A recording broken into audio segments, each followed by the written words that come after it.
Law number 26, do not build the fortress to protect yourself. মানে নিজের সুরক্ষার জন্যে কেল্লা বানানো উচিত নয়।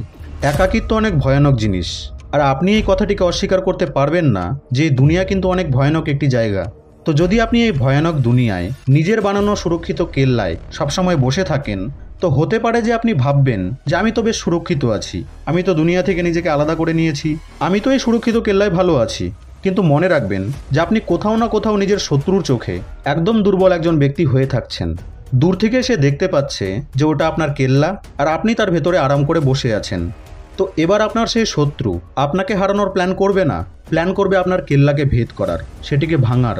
কারণ আপনার শত্রু জানে যে আপনি বাইরের দুনিয়ার সাথে কানেকশন অফ করে দিয়েছেন। তাই আপনি এটাও এবার জানেন না যে আপনার শত্রু কি প্ল্যান করছে আপনাকে ডিফিট করার জন্যে। আর এটাই হলো তার কাছে একটি গোল্ডেন অপরচুনিটি। তো বেটার এটাই, আপনি বহু ধরনের লোকের সাথে উঠবস করুন, যারা আপনার যোগ্য, যাদের পার্সোনালিটি আপনার সাথে ম্যাচ করে, তাদেরকে সঙ্গে নিয়ে চলুন, যাতে আপনার শত্রু যেন আপনার কোনো ক্ষতি করতে না পারে।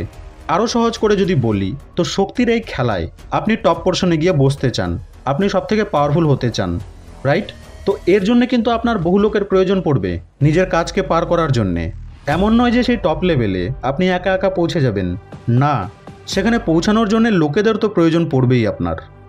নিজের ওপর কাজ করছেন, নিজেকে ইমপ্রুভ করছেন, নিজেকে বেটার বানাচ্ছেন, ভালো কথা, but that's a different thing. আপনাকে লোকেদের সাথেও মেলামেশা করতে হবে। এমন লোক যারা আপনাকে ইন্সপায়ার করে, মোটিভেট করে, যারা আপনার সাথে কাজ করে, যারা আপনাকে ভালোবাসে, এই সব লোকেদেরকে নিজের সাথে রাখুন। এমন লোক যারা 1 আর 1 মিলে 2 নয়, বরং 11 হয়ে যায়।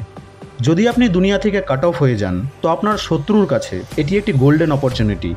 কারণ সে জানে যে আপনাকে সাপোর্ট করার মতো কেউ নেই, আপনি একাই খেলতে পছন্দ করেন, আপনাকে তো যে কোনো সময় ডিফিট করা যাবে। দেখুন বন্ধু, আপনি নিজের ওপর কাজ করুন, সলিটিউড ফ্রেজে গিয়ে প্রতিদিন 4-5 ঘন্টা নিজের ওপর ডিপ ওয়ার্ক করুন, প্রচুর পরিশ্রম করুন। কাজ করার সময় এমন মনে করবেন যে আপনার কেউ নেই, এতটা ডিপলি কাজ করুন। কিন্তু কাজ শেষ হলেই বাইরে গিয়ে নেটওয়ার্ক তৈরি করুন। নেটওয়ার্ক বানানো মানে ছাগল ভেড়ার দল বানানো নয়। এমন নয় যে 100-200 এমন লোক আপনার বন্ধু যারা ঘন্টা আপনার বিপদে আসে। নেটওয়ার্ক মানে 4-5, 8-10 সিংহের মতো লোক, যারা আপনার প্রতিটি খারাপ সিচুয়েশনে, ইমোশনাল, ফাইন্যান্সিয়াল, যখনই আপনি তাদেরকে ডাকবেন তখনই তারা হাজির হয়ে যাবে। ইভেন আপনিও হাজির হয়ে যাবেন যখন তারা আপনাকে ডাকবে।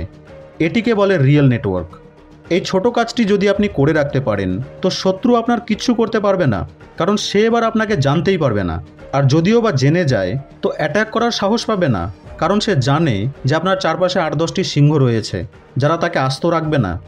বাট যদি আপনি একাই নিজের কেল্লা বানিয়ে তার ভেতর চুপচাপ বসে থাকেন, তো এটি করে আপনি নিজেই নিজের শত্রুকে নেমন্তন্ন দেওয়ার কাজ করছেন। আপনাদের সঙ্গে আবার দেখা হবে নেক্সট ভিডিওতে।